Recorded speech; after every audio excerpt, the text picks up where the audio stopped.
Hello, everyone, and welcome to today's session. Why addressing cybersecurity vulnerabilities is a top priority. I'm Shilpa, and I'll be your host for the day. Now, we would like to go over a few house rules. For our attendees, the session will be in listen only mode and will last for an hour, out of which the last 10 minutes will be dedicated to Q&A. If you have any questions during the webinar to organizers or our speakers, use the Q&A window.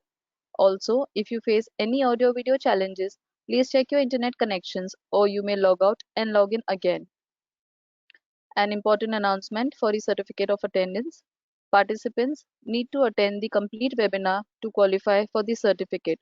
Also, should fill in the survey form which will be sent in the attendees thank you email and answer correctly the 3 multiple choice questions based on the webinar. The certificate of attendance shall be sent to you within the next 5 to 7 working days after the event. Now, about our speaker. Steve is a professor of cybersecurity at the University of Nottingham, an adjunct professor at Edith Cowan University in Western Australia, and an honorary professor at Nelson Mandela University in South Africa. His research interests include the usability of security technology, security management and culture, and technologies for user authentication and intrusion detection. He has authored over 350 journal articles and conference proceedings in addition to various books, book chapters, and industry reports. Steve is also the editor of Journal Information and Computer Security, the chair of Technical Committee 11, Security and Privacy Protection, within the International Federation for Information Processing, and a board member and academic partnership committee chair for the Chartered Institute of Information Security.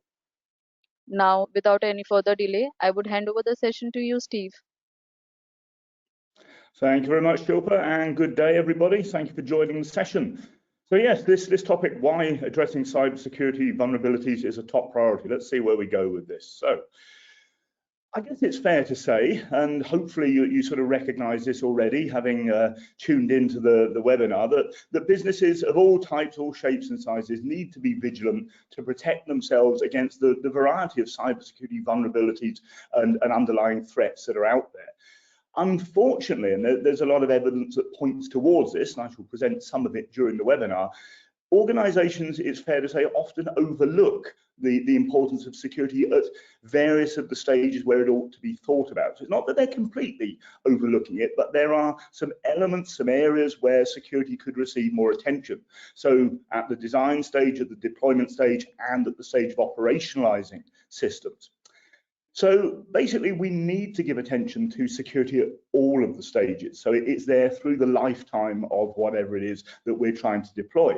And that part of the onus for that falls onto cybersecurity experts, for want of a better term, the practitioners, to actually recognize the capabilities of the technologies and the wider approaches that they're deploying. So what do the things do for them and what aren't they able to do? And again, to recognize the role of security at the different stages. And also this point that's got in a rather large bullet at the end, and we will come to this, that the deployment of technologies alone isn't sufficient. We need to have appropriate user education and awareness to accompany that. So let's explore a little bit further and see what we're going to talk about. So within this session, the broad themes is how to recognize some of the cases where security ought to be considered, the role that we, others as cybersecurity professionals, have in adopting technology and using it responsibly. So in the context of this talk, that means recognizing that there are security issues to answer.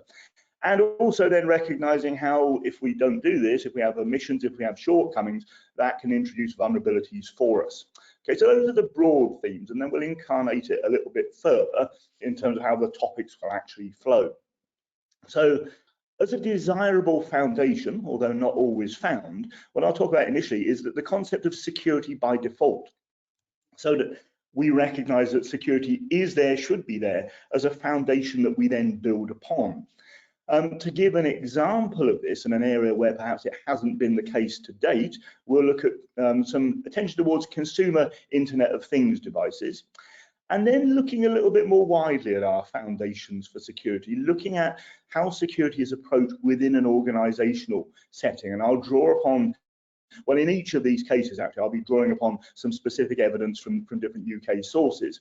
And then finally, looking at, okay, we need security, we need to support the provision of it through appropriately skilled professionals and practitioners. And that's, for example, where things like certification come into play. So we'll look at that and how that helps to provide our foundation for getting the right foundations. So,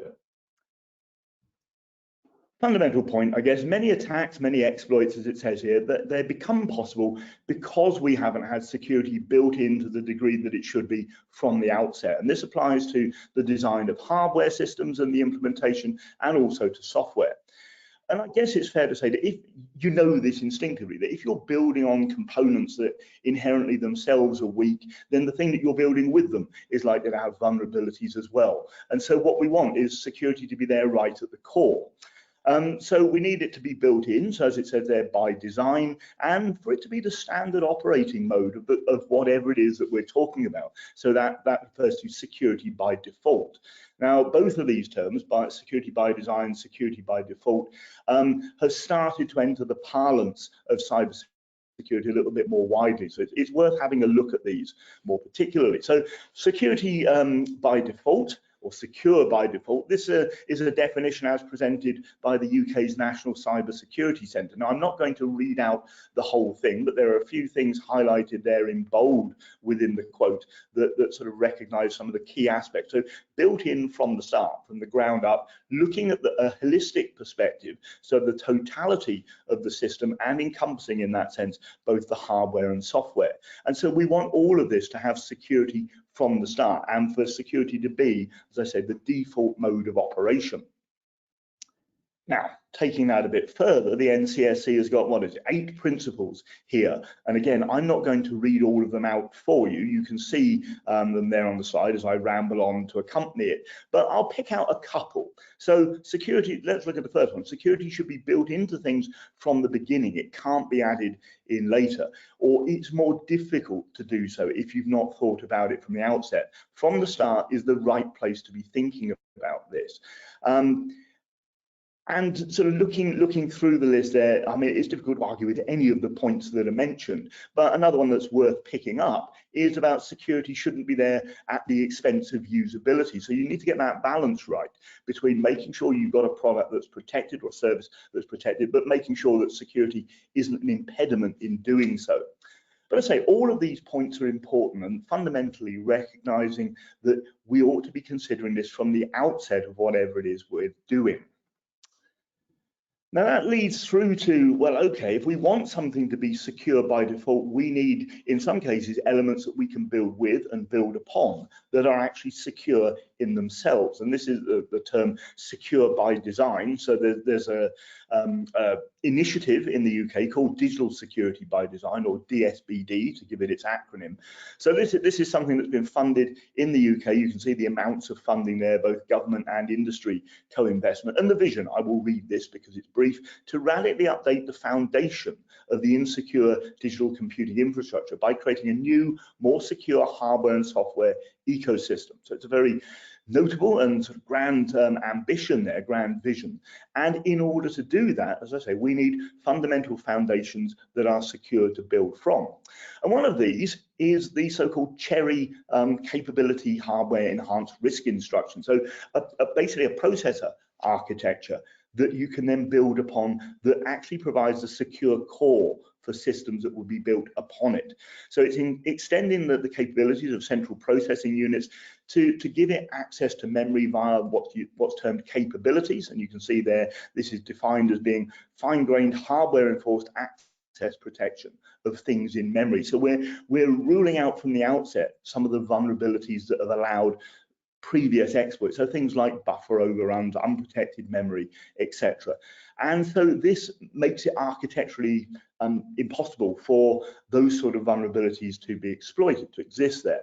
So this is the architecture, this is the specification that can then be used to bring about particular more secure hardware technology platforms. And an example of that, which is being built on the foundation of Cherry, is the Morello implementation by ARM. You may have heard of them. ARM are the recognized processor manufacturer, and they're developing this prototype system on a chip that implements the Cherry approach. This work's being funded by the DSBD program, and there are now prototype boards starting to be made available for developers to work with. So this isn't a technology that's already out there in wide-scale deployment. This is something that is emerging and that will provide a foundation, an example foundation for secure by design and then implementations that are secure by default in the hardware context.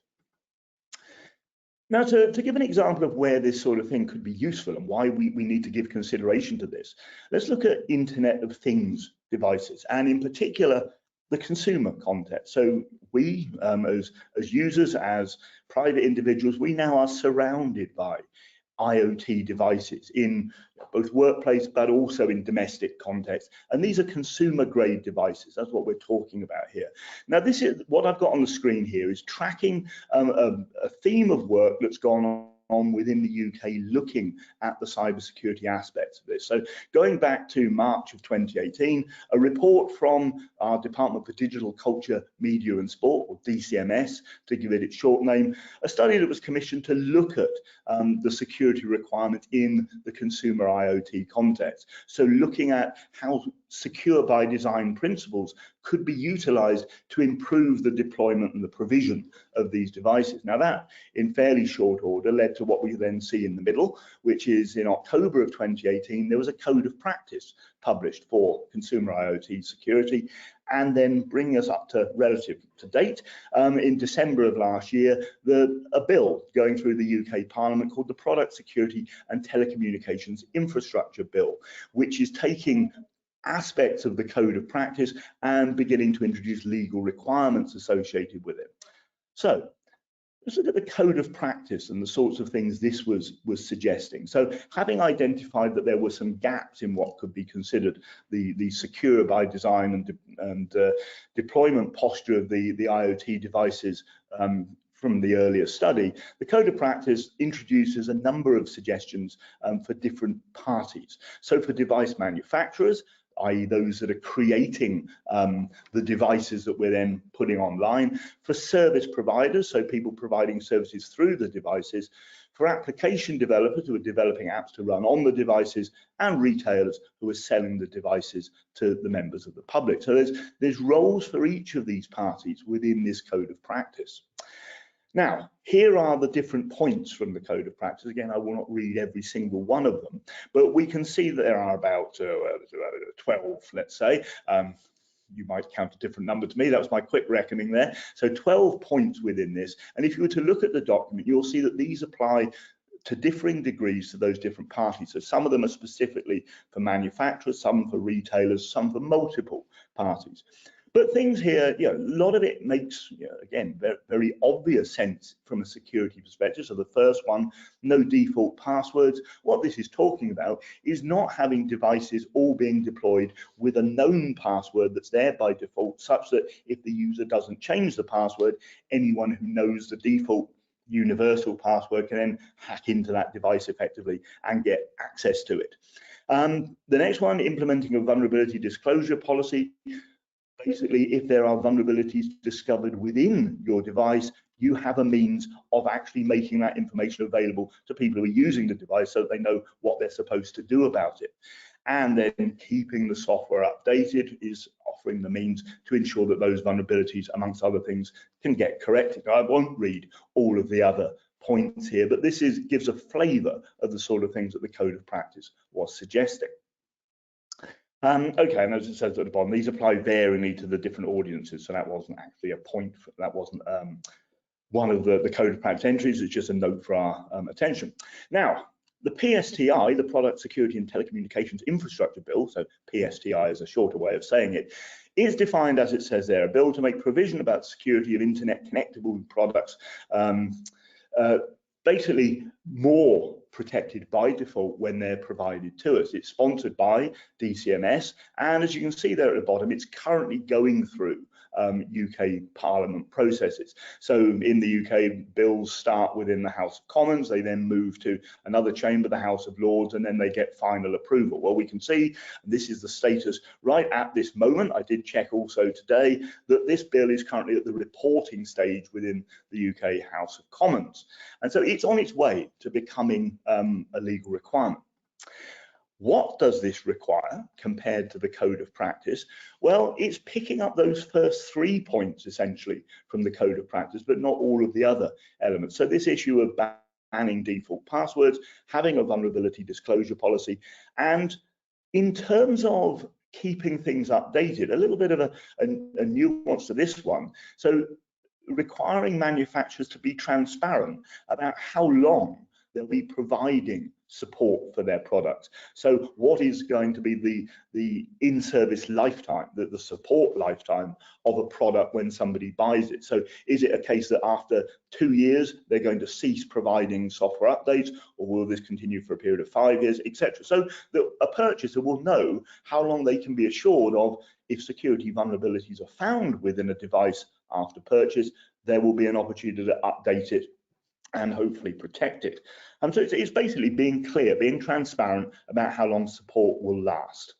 Okay, so 3 things fundamentally that the bill requires. And what does it target? Just to be clear about what we mean by these connected devices, IoT consumer devices. So it applies to all consumer connectable products, so defined as an internet connectable or network connectable product. And then on the right hand side of the slide here, you've got a list of illustrative examples of the things that are in scope here. So everything from smartphones to smart speakers, home alarms, automation, wearables, etc. So a variety of things where there is a clear security and privacy element to them, and where practices have been perhaps somewhat inconsistent up till now. But if we look at that, and just going back to the 3 things that it requires, banning default passwords, having a vulnerability disclosure policy, and being transparent about support duration, this still isn't saying that the product itself has to comply with any principles around secure by design, so being architected and designed on those secure foundations. So that there's still no requirement for that. And perhaps this is because that would be premature. Equally, even if the ability to do that was there right now, is it a good or a bad thing? Well, stronger forms of regulation could force manufacturers to do those sort of things, but might also be an impediment to innovation, is one of the arguments there. And it still doesn't assist adopters in understanding what they need to have. So as an adopter of the technology, it's equally important that you know what you're getting, as opposed to, or simply somebody has provided something that is protected for you. So what's preferable perhaps is that for the adoption of digital security by design to become part of our culture as organizations and even as individuals that adopt the technology. So we want to understand whether something is secure, and then we can make an informed decision about what we want to integrate ourselves. Okay. That's all very well, and that's the principles, if you like. But if we look more widely, yeah, there's evidence that suggests, as it says here, that organizations are perhaps operating below a level that we could regard as being secure by default. How do we know what's safe to adopt? What are the indicators we should be looking for? And actually, does it matter to us? Is there really any evidence of a problem, we might ask? So, okay, the Psti bill, that was talking about consumer connectable devices. So, yeah, okay, that's for us as end users in the home. Doesn't necessarily apply to organizations, does it? Because they don't use consumer connectable devices. They use things that are aimed at organizations, perhaps. In actual fact, there's quite a widespread amount of evidence that organizations are utilizing the very same devices within their environments. And so looking at this survey by Extreme Networks as an example, so talking to 540 IT professionals, the vast majority had IoT devices in their corporate networks. And significant majority were also aware of successful or attempted attacks against those devices, and more than half aren't using security measures to protect the devices beyond having default passwords. So again, not a hugely positive looking security posture or picture there. And just as it says there at the bottom, the implication is if we're happily adopting and taking on board these new technologies that clearly have a role to play, and there must be some advantage to the organization in adopting them, and it's there because that advantage is perceived. If we're doing that, if we're adopting more quickly than we're able to or willing to secure it, then all we're essentially doing is expanding the attack surface that we're vulnerable through and exposing ourselves as organizations more than we need to. So that links through, maybe smoothly, maybe not, into another element of the picture for organizations and looking more widely than just devices, but their overall cybersecurity posture and experience. And to provide a reference for this, I'm looking at the UK's Cybersecurity Breaches Survey. Now, what I've got pictured on the slide, because this is when I produced the slides for the session, that was, up until very recently, the current version of the Cybersecurity Breaches Survey. If you were to go looking for UK Cybersecurity Breaches Survey now, you will find there's an even more recent release, the 2022 version. Now, it tells, in many cases, a very similar story to the one I'm about to tell you.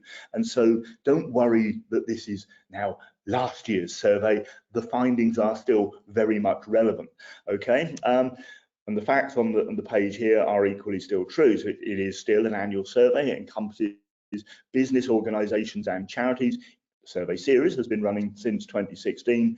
It is conducted for, yet again, DCMS, the Department for Digital Culture, Media and Sport in the UK, which is the organisation where cybersecurity, or the government department where cybersecurity fits in.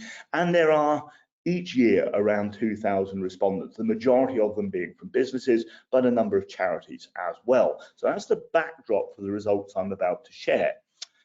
We'll begin by looking at the nature of attacks, the organization, or the nature of breaches or attacks, as the survey terms them, so let's call it incidents, that organizations report having experienced. Now we can see on the right hand side, just to begin with, we can look at the proportion of organizations that are aware that they've experienced some sort of incident. So overall, it's around 40%, and we can see that the volume or the proportion of organizations saying that they've experienced an incident of some sort increases with the size of the organization concerned. Now, this may mean that larger organizations are more of a target. It may also mean that larger organizations are more aware of what's going on for them and therefore more aware that they have experienced an incident. So that's the broad picture of what's happening. What sort of incidents are they experiencing? Well, we can see that on the left, and we can see that perhaps unsurprisingly, by far the most common form of incident are phishing related attacks, but there are all manner of other incidents occurring with less frequency as well. And clearly all of these could have some level of impact on the victim organization if the attack has actually become a breach, if a vulnerability has managed to be exploited. So the intention of this slide is to paint that picture that there is something going on that organizations ought to be protecting against. It's no surprise to us really, but it's nonetheless useful to have some evidence to show it. Now, in terms of protecting ourselves against such incidents, going back to the other source that I keep referring to within this talk, so it's DCMS and NCSC are my two primary sources here. So NCSC, the National Cybersecurity Centre in the UK, since 2012 has been recommending the 10 steps to cybersecurity, as they're termed.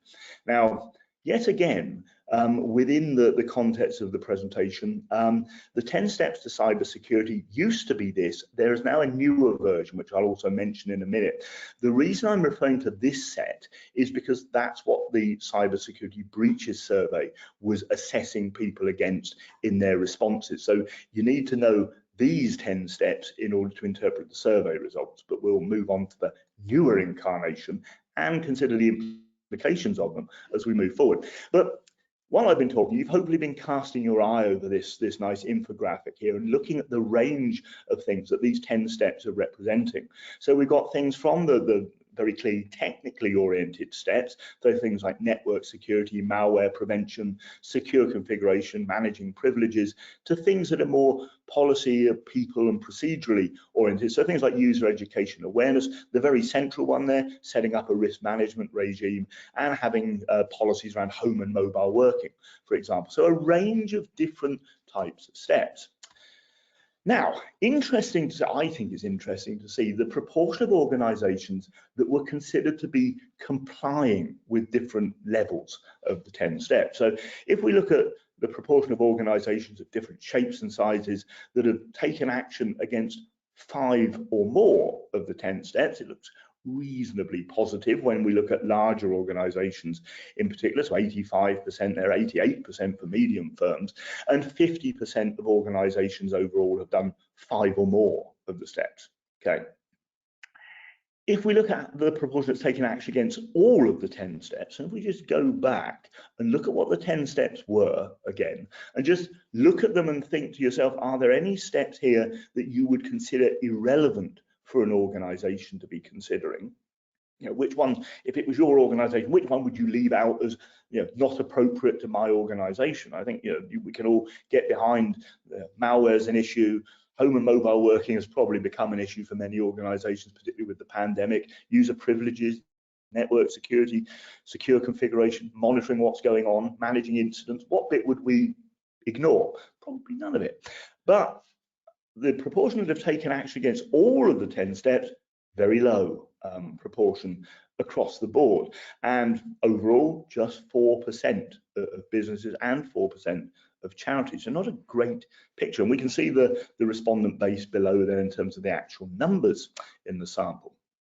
So this is how it breaks down in terms of which steps have received more attention. And it paints a fairly clear picture. And actually, if we were to look at the 2022 results where there are comparable steps, the picture hasn't changed dramatically there either. The steps have got some slightly different names, but the overall picture of it being a mix of attention when it comes to, let's say, the more technically oriented getting more attention than the less technically oriented, that picture remains the same. So if we look over time, we can see things like malware protection, network security, always a high proportion of organizations saying that they do those, whereas things like user education awareness and having a home and mobile working policy, somewhat less attention there. So if we look at somewhere there was a notable change in 2021, so secure configuration. It looked all very, very positive until 2021, when the proportion of organizations being considered to comply dropped to less than half. And the reason for this was because the definition of complying was changed to not only do you keep your systems up to date, but do you do so within 2 weeks of updates, patches, fixes becoming available. And in that context, organizations would then seem to be somewhat less compliant. If we look at user education awareness, that was never at a particularly high level of achievement in the first place, we see that it dropped to just 9% in 2021. The reason being that the definition changed from not only do you have a policy around cybersecurity that's promoted to your wider staff, but do you conduct training and awareness for those staff about that issue? And many organizations don't. And the one where it seems to have dramatically improved over time, incident management, is because the interpretation has become more permissive. It's gone from, do you have a formal incident management process, to any incident management process, and that allows more liberal interpretation. So 2/3 pretty much of organizations say that they do through that lens. Okay, so that's the picture, quite mixed across the range of different steps. Now, if we were to go back to one of the earlier questions in the same survey, the Cybersecurity Breaches Survey, organizations were asked, how high a priority is cybersecurity for your organization? They were given the option to say very high, fairly high, not a priority, etc.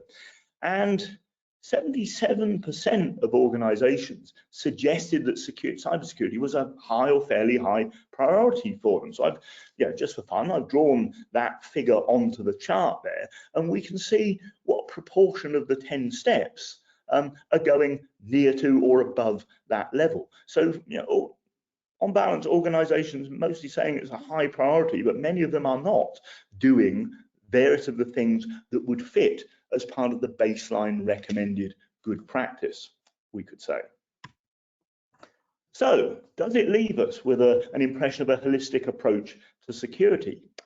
Possibly not in many cases, because there are some areas where there's a clear level of attention, but some areas where it doesn't seem to be receiving the priority that it should. So are there likely to be areas of vulnerability? I would say there would be. What areas seem to be left more exposed? Well, quite often the things around people, process, and that side of things. And where are the attacks and failings likely to occur? In those areas as well. So if awareness and education isn't being addressed, if we're not doing something in that space, where do we think our staff are likely to be in an organization on this sort of a scale? So we've got here different levels of compliance and understanding of cybersecurity and different levels of non-compliance. And my sort of conjecture with this diagram is always that if nothing is being done, then we're likely to have a distribution that looks somewhat like this, where at the extremes we've got people who are disobedient, they're actively breaking the rules, and at the very top we've got a small proportion of people who've really bought into the idea of cybersecurity and that it's part of their operational culture.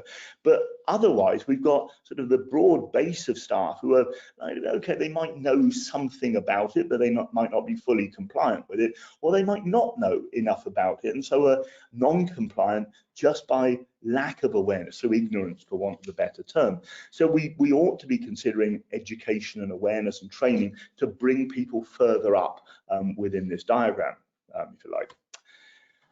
And it's an issue that's been recognised for many years. So this goes back to a different survey from Information Security magazine all the way back in 2002.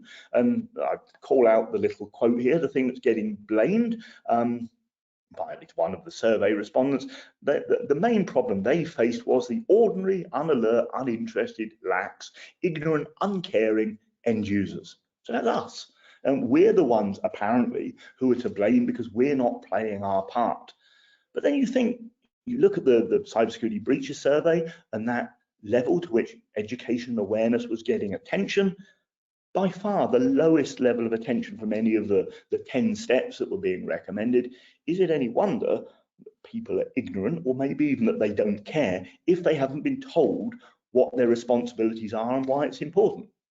So an area of vulnerability that could be quite significant. Now, of course, you might be thinking, and many organizations might think, well, we don't need to do any training and awareness anyway. The reason they're not doing it is because they don't need it, perhaps. Well, this result, again, from the Cybersecurity Breaches Survey, perhaps tells a different story. This is saying what businesses did after their most disruptive breach or attack. And what we can see is by far the clearest thing at the top where an action was taken was additional staff training and communications, particularly amongst the charities. So what this would suggest to me, at least, is if training and communications had been, and awareness raising had been done in advance of whatever incident it was, well, perhaps that incident might not have occurred. And also, just to flag it up, creating or changing policies and procedures, the 4 items down, is another thing around communicating security to the people in the organization that need to know about it. Okay, now I mentioned to you that the National Cybersecurity Centre, they revised the 10 steps to cybersecurity back in May of last year, in actual fact, almost a year ago. This is their rationale for doing so, because certain topics need to receive more attention, and there are other topics that are emerging that organizations need to be aware of. So, okay, very good. We need to keep things up to date. Not necessarily sure that organizations were all that compliant with the earlier 10 steps, as we saw, but this is what the new incarnation looks like. And so we can see here, there are some things that are clearly similar to previous. So risk management, for example, we had the risk management regime thing in the center of the previous diagram. We can see engagement and training, that's the new name for education and awareness, but it's still there as something that organizations need to consider, and various other things. But there are some new things like supply chain security wasn't specifically name checked in the earlier 10 steps. And so it's evolving, it's keeping up to date. What doesn't appear to be there is now the home and mobile working issue, curiously enough, given the amount of it we've been doing. But there we are, this is the current version. And so, okay, the following things used to be distinct steps. So malware prevention, you might remember, you can see that in the earlier small version of the 10 steps now, in the transition to the new version. So malware prevention, managing user privileges, removal media controls, the home and mobile working, all of those used to be distinct steps. They're now no longer distinctly named. So most of them aren't gone, they're within other steps. So the malware prevention and managing privileges, etc., you can find reference to them within some of the new 10 steps. Home and mobile working doesn't seem to be specifically referenced at all, hybrid work or anything. So it's not getting the level of attention that it did before. And it's not, so the ones I've highlighted in sort of yellowy orange there are the steps that I would say organizations in the main weren't doing very well at previously, and now these steps aren't particularly headlined either. Okay, so if we want to do this, if we want to, for example, have an organization in the position where it can implement the 10 steps to have this holistic approach to security, we need credible cybersecurity professionals. Now, that in itself can represent a challenge because there's a recognized, quite long term now, skills shortage in cybersecurity. And so if you're an organization looking to protect yourself, it's also relevant to understand, okay, what skills do I need and what skills are we lacking and where can we find them? So another UK survey, and again commissioned by DCMS, the Department for Digital Culture, Media and Sport, skills in the UK labour market. Now this is, you can see my name on that one, fourth in the list, but I'm there. This is again an annual study that's been running for several years. Another new incarnation of this is about to come out, I believe. So we'll look at what this has to say. And this here, what I'm presenting is the organisation's confidence or their claimed confidence in performing different types of cybersecurity related tasks. And note the percentages are the percentages that are not confident of their ability to do these things. So in the task categorized as technical here, generally most organizations do seem to be confident. The least area of confidence is penetration testing, where a quarter say they wouldn't be confident that they have the skills in-house to deal with it. If we look more at the governance and communication tasks, so the things that perhaps might get reflected in the less technical areas of the 10 steps, for example, so things like carrying out a cybersecurity risk assessment, bottom of the middle column there, 45%, almost half, not confident in their ability to do so. And so again, we see a disparity in terms of the level of capability that organizations feel they've got for attending to different parts of the problem, which again might explain some of the earlier results in terms of where attention has been given. And if we sort of consolidate these into the level of confidence or lack thereof in the different areas. So the percent not confident in the technical domain is the smallest, then in communicating around different aspects of security, and then ultimately the area of the biggest lack of confidence is the governance tasks. Okay, so the key thing is all of this actually ought to be receiving some sort of attention. Now, if we want to understand our skills, or we want to understand the skills of our practitioners within an organization, it's useful to have a reference point for doing so. Now, one example of such a reference point is this, which is the skills framework from the Chartered Institute of Information Security, or CISEC, something of which I'm a board member. I shall declare a sort of a relationship to this. So CISEC has had this skills framework for a number of years, and it provides a reference point for individuals to measure their skills. So where have they got levels of strength in different areas of security, and for organizations to look at what they've got within their teams and indeed what they might need in terms of skills to fill particular roles. So you can start to profile individuals and the gaps that you're trying to fill to understand who would be a good fit in different areas. Now, again, I won't read out what all of the areas are, but you can see a mix of sort of the organizational, process and technical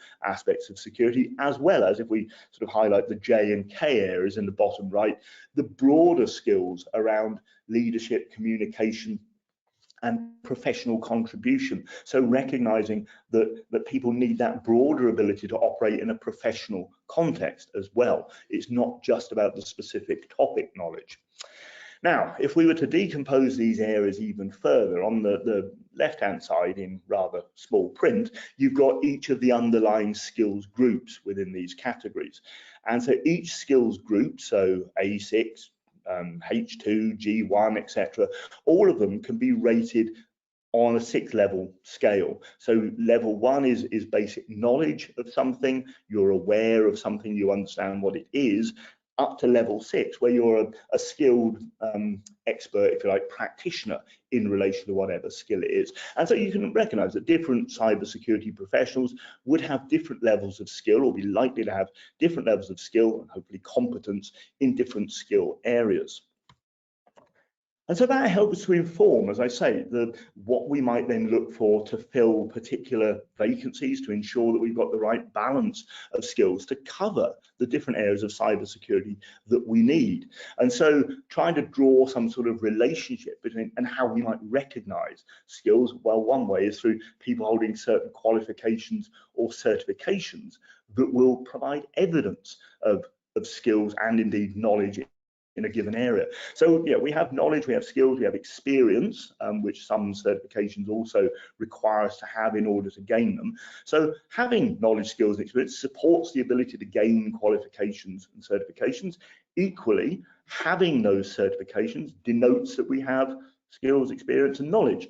Roles require these things, and having skills, knowledge and experience enables people to do roles. And so indirectly, hence the dotted lines, certifications enable roles and roles require certifications. That's a suggested relationship here.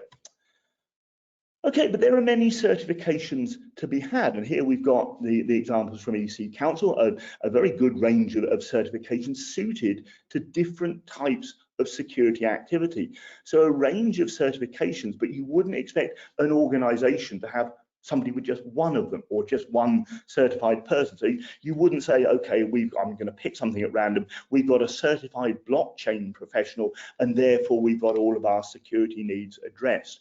It would be far more likely that you would want a profile of certifications to be demonstrating that more holistic background, and even for the end user population, looking at, in particular, at secure computer user, even for the non-cybersecurity practitioners, having some level of certification to show that they are cybersecurity literate and able to operate in that context has an advantage there. So yeah, from the range of certifications that are available, a good opportunity to bring people up to a level where you've got the professional skills and the more general staff environment where cybersecurity can be recognized. So bringing us to some sort of conclusion.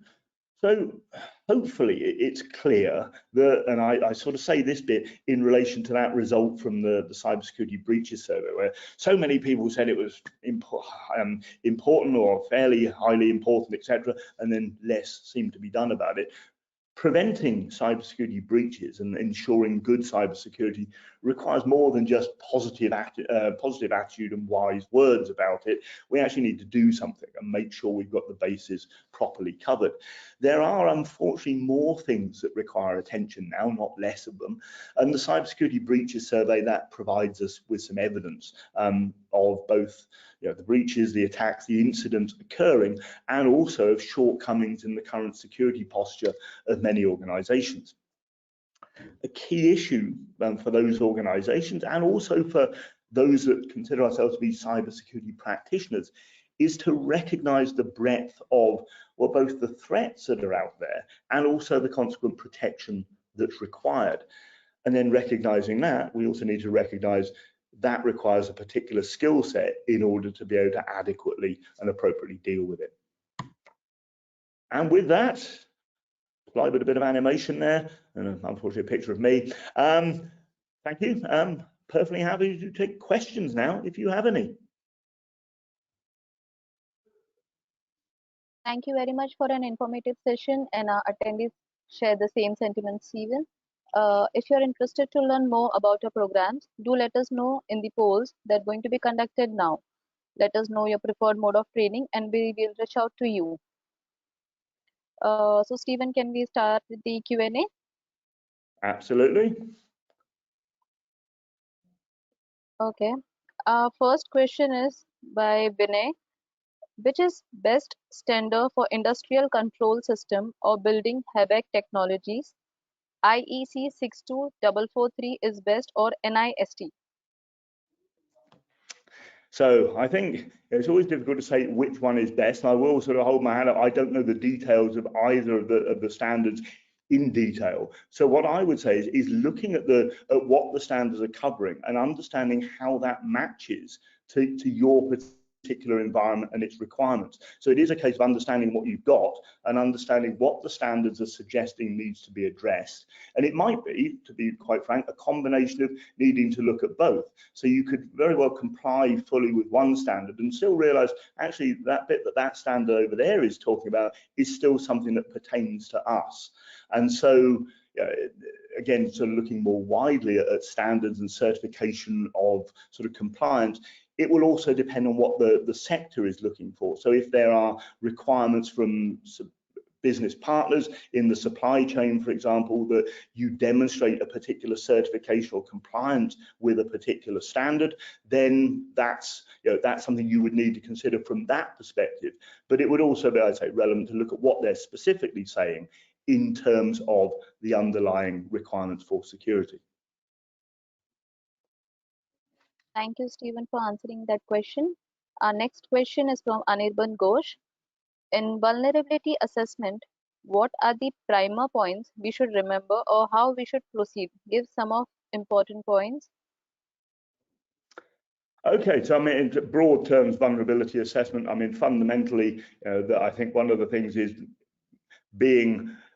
conducting it in an appropriate way. So understanding, sort of that you are sanctioned to be doing it against whatever system you are looking at. So if it's your own system and you're doing the scanning and you're doing the probing, then that's okay. You're not meant to be doing it against other people's systems, obviously.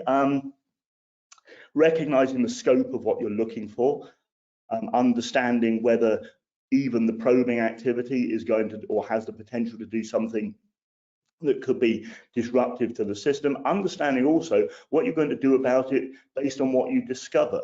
So if you then discover things that need to be addressed, how are you going to go about addressing that without, again, disrupting the operation of live systems or doing it in a way that disrupts whoever the user community is for that system. So it is important, of course, to ensure that vulnerabilities are rectified, but it needs to be done in an orderly manner.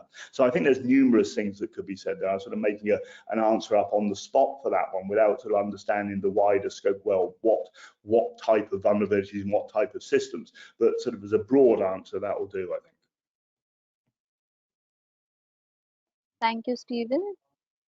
Next question is from Vinay. What are challenges for organization to adopt IEC 62443? Why leaders not agree of taking seriously in PLC/SCADA or industrial control system, or how to convince business leaders to certifications like 27001 or IEC 62443 standards? Okay, so again, very specific on the standard, and I'm going to generalize the answer. So in terms of why organizations might not adopt a variety of things that would be perhaps relevant for them to do, a lot of it is around communicating the importance of security and understanding what the investment will deliver in real terms, why it's required, what the motivations are, without necessarily having to do what's typically termed a fear, uncertainty, and doubt. It's not about creating worry. It's about demonstrating why there is a business case for this. So what security would actually be addressing within the systems that it pertains to, whether these are ICS or wider types of system, what the potential vulnerabilities would be, whether there's evidence in our sector for other organizations like us using these particular systems of falling victim to things, to ensure that it receives an appropriate level of recognition, and also recognizing what the potential cost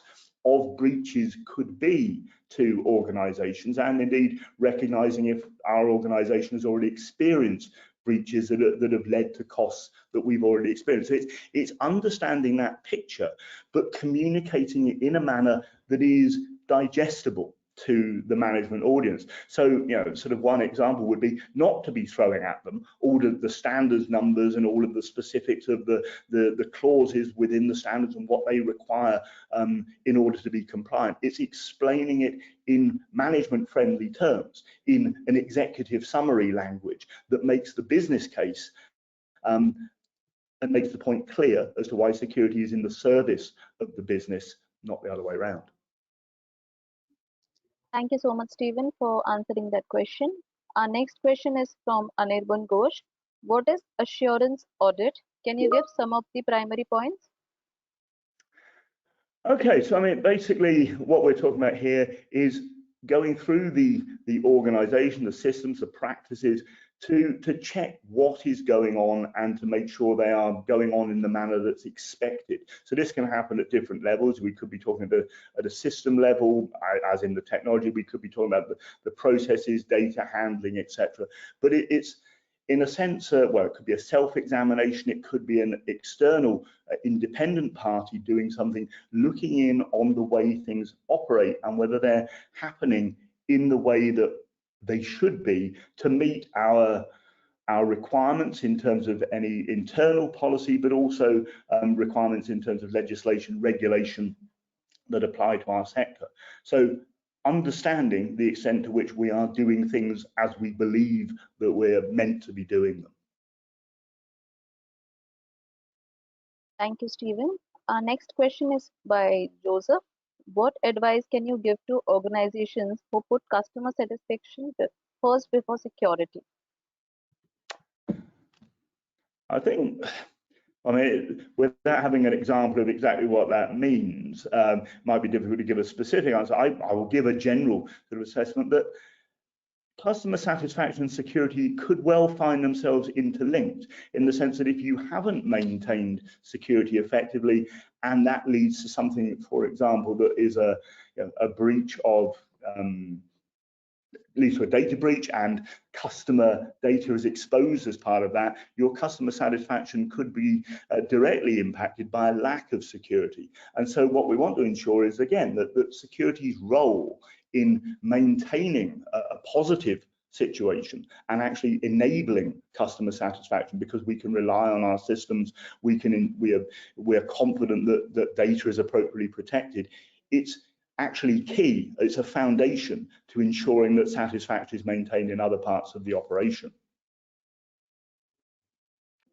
Thank you, Steve, for answering that question. Our next question is by Anurag. What is the best security framework in order to build an enterprise risk register? In order to build what, sorry? What is the best security framework in order to build an enterprise risk register? Okay, so again, different frameworks exist. I think depending on the size of organization, there are going to be different foundations that you could use. I mean, if I look at UK examples, and I'm going to interpret the term framework quite broadly, but there are, here in the UK, we have something called Cyber Essentials, which is a very foundational framework for cybersecurity. So getting the basics right and ensuring some fundamental technical controls in this particular case for things like network security, secure configuration, etc. And organizations can obtain certification to show that they are compliant with those fundamental requirements, through to things like, well, you've got the 10 steps that I mentioned a few times, but you can't certify against that, so it's not really a framework, through to things like ISO 27001, so the international standard for cybersecurity management. So having evidence that you've got a process in place to show effective management of cybersecurity, and that would then link to, I'll throw numbers in now, ISO 27002, which is a set of information security management controls. And so if you have the management framework in place, you have an appropriate framework in which the controls can be applied and ensure that they're being managed appropriately as well. And so again, this will work differently or be applicable to different levels for organizations of different sizes. Thank you, Steve. I'll take the last question. Which is the best platform in cybersecurity for a career? By Shambhunath. So which is the best platform in cybersecurity? Yeah. Okay, so I mean, again, I'm not sure what we mean by platform in this context, perhaps in terms of career pathway and the best foundation for building a career in cybersecurity. Again, this is very much going to depend on what interests the individual and where their skills are actually relying. I mean, we showed within the presentation towards the end there the range of different certifications that EC Council offers in this regard, and there's skills and knowledge that would link to all of those, but each of them has the potential to take you off in a fairly different direction in terms of a career path. So some of them will be in the technical direction of things like penetration testing, others will be more around security architecture and designing the systems, others will be more around doing things like understanding risk within the organization, so the more business focused. And so there's a relevance to all of these as career paths. It's not that one is in any way better than the other. There will of course be salary differences and things of that nature, and again that will relate to different levels of career and experience as well, but all of it is relevant for enabling cybersecurity in the business context. We need all of those skills and all of those career routes to be pursued by a sufficient number of people, so that we actually don't face then what we've been facing for several years now, this skill shortage, not having enough people with the right skills to do what organizations need. Thank you so much to our wonderful speaker, Stephen, for answering those questions and for the great presentation and the knowledge shared with our global audiences. It was a pleasure to have you with us, and we are looking for more and more sessions with you. Now, before we conclude the webinar, Stephen, would you like to give a message to our audiences?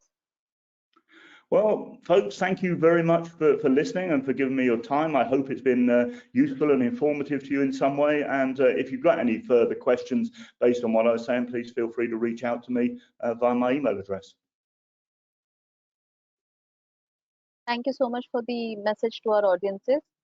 Before we end our session, I would like to announce our next Cyber Talk session, Skills, Trends and Challenges in Modern Network Defense, which is scheduled for April 14. This session is an expert presentation by Oriami Fowler, cybersecurity expert. To register for this session, please do go and visit our website www.eccu.edu/cybertalk. The link is given in the chat section. Hope to see you all on April 14th. With this, we end the session. You may now disconnect your lines. Thank you so much, Stephen. Thank you. Bye. Bye-bye.